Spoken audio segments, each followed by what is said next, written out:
Usapan ngayon sa social media ang Katniel dahil sa umano'y hiwalayan nila dahil ka Andrea Brillantes. Pwede bang makasuhan si Daniel Padilla sa ginawa niya? Oo, kasi ang sinabi nga nung batas na yan, basta ang argabyado, yung babae. So hindi tinitignan kung kasal o hindi.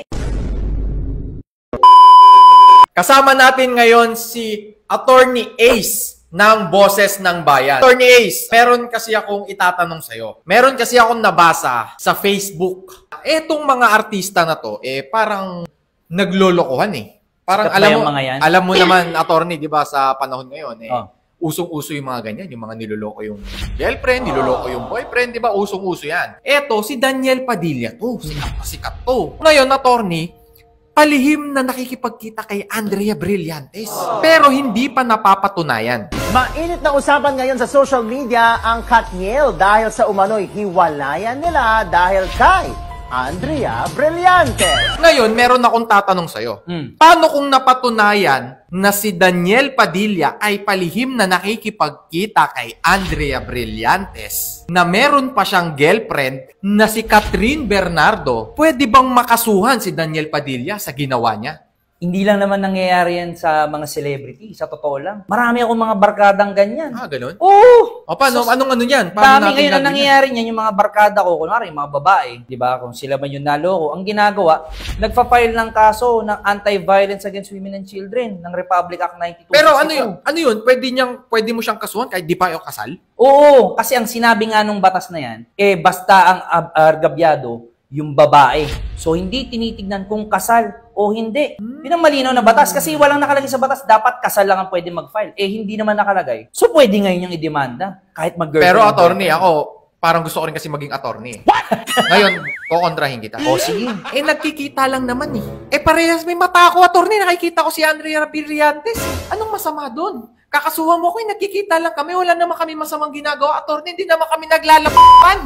Halimbawa, attorney, idinimanda si Daniel Padilla. Ito naman, sumagot si Daniel Padilla. Ano ba naman masama sa pagkikita? May masama ba doon? Wala, syempre. Wala. So, kung magkaibigan pa yan. So ligtas si Daniel. Lalong walang masamang problema. Walang masamang problema. So ligtas si Daniel. Oo. Nagkikita lang. Pero pag may masama silang ginagawa, halimbawa, naghahalikan yon, negative yon, may kaso yon. Depende pa rin kung ginagawa naman sa pelikula Hindi, wala sa pelikula. Palihim palihim. Syempre, hindi mo pa rin makakasuhan. Palihim nga Paano mo makikita? Hindi, nahuli. May CCTV. Yan. Pero palihim lang. Pero may CCTV. Makakasuhan. Syempre, may ebidensya na ngayon tayo. Pero ang korte pa rin ang magpapasya kung mananagot ba o hindi. Pero may kaso yon. May kaso. Kung mapatunayan. Ang tawag doon ay emotional o kaya psychological abuse. Kaya nakikita natin yung mga kakayahan ni attorney. Mas magaling siya sa akin, ha?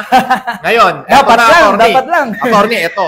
Paano kung yung nagpalabas ng source, yung nagsabi kay Ogie Diaz, meron bang kaso yon? Parang gumawa siya ng fake news na nahuli namin si Daniel Padilla, nakikipagkita doon kay Andrea Brillantes. Fake news pala. May kasalanan ba yung nagbigay ng fake news? Meron. Ang may kasalanan dyan, syempre yung nagpakalat. Tama. Okay? Hindi lang naman nangyayari sa celebrity. Again, kahit kanino. Yung mga magpapakalat ng mga malisyosong pahayag o yung libelous article, pag yan ay ginawa, yan ay maaaring resulta sa revised penal code na paglabag ng libel. Pag ginamit mo ngayon sa social media, mababiolate mo naman ngayon yung cybercrime. Nagiging cyber libel. Paano naman si Ogie Diaz? Siya yung nagpalabas sa vlog niya. Kung sino yung taong nagpalabas, siya yung mananagot, syempre. Kung yung sa source, hindi mo naman makikilala yun Kung sino yung nagpakalat sa social media, yun ang mananagot. Anong kaso ni Ogie Diaz ngayon dyan? Hindi lang siya, kung sino man yung nagpapakalat ng mga... Hindi kasi vlog niya yun malilisyoso. Kumbaga kumalat dahil sa vlog niya Hindi kasi nakalagay dun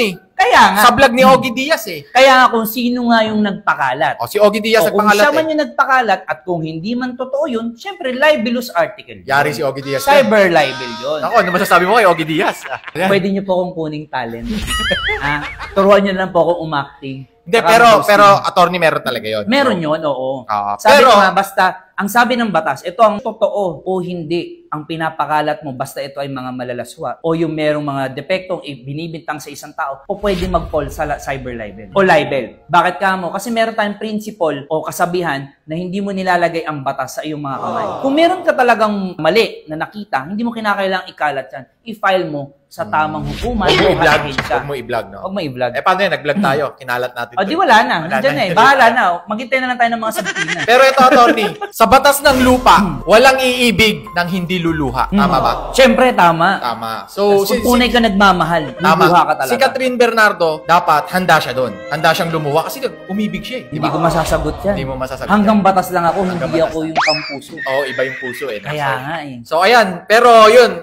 Hindi naman natin sila dinidemanda, di ba? Hindi natin sila kasuhan kasi wala naman tayo pakialam sa kanila eh. Tayo ay nagbablog lang. Ako ay nagpapaliwanag lang. Pinapaliwanag lang natin kung ano yung mga nangyayari. Posibleng mangyari posibleng sa batas. mangyari. Daniel Padilla, kung gusto mong kumonsulta sa boses ng bayan at may pagtanggol ka, di ba? Kasi pinakalat nila na nakikipagkita araw kay Andrea Brillantes, hindi naman pala totoo. Pwede kang kumonsulta sa amin, di ba? Magtulungan tayo, Daniel Padilla, sumama ka sa boses ng bayan, labanan natin yan, yung mga nagkakalat ng Lalong-lalo na yung mga nagpapakalat ng mga fake news. Oo. Maaari talaga sila makasuhan dyan. Okay, hindi lang yung Ilang years cyber kulong libel, yan? fake news din. Marami Attorney, din. ilang years kulong yan. Bahala na si judge magpataw ng parusa. Hindi ba tayo pwedeng magsabi? Halimbawa, gusto Hindi ko, pa pwede 10 years. makialam dun. Yung judge yung magsasabi. Hindi, siniraan ako nito, kulong mo yan 10 years. Hindi pwede. Hindi pwede yun. Nasa batas yun at bahala na si judge magpataw kung ilan yung Judge. tingin niyang dapat. Okay? May kilala ka bang judge? Marami. Pero ano yun? Halimbawa, kunyari may judge, tapos babayaran ko yung judge. Judge, gawin mo tong 10 years mo tong ikulong. Ay, hindi pwede yun. Hindi pwede. Lahat yan ay nakadepende sa kanyang findings. Hindi sa kagustuhan ng mga nagdedemanda. Pero may alam kang kilala kang mga judge na gano'n nagpapalagay. Wala.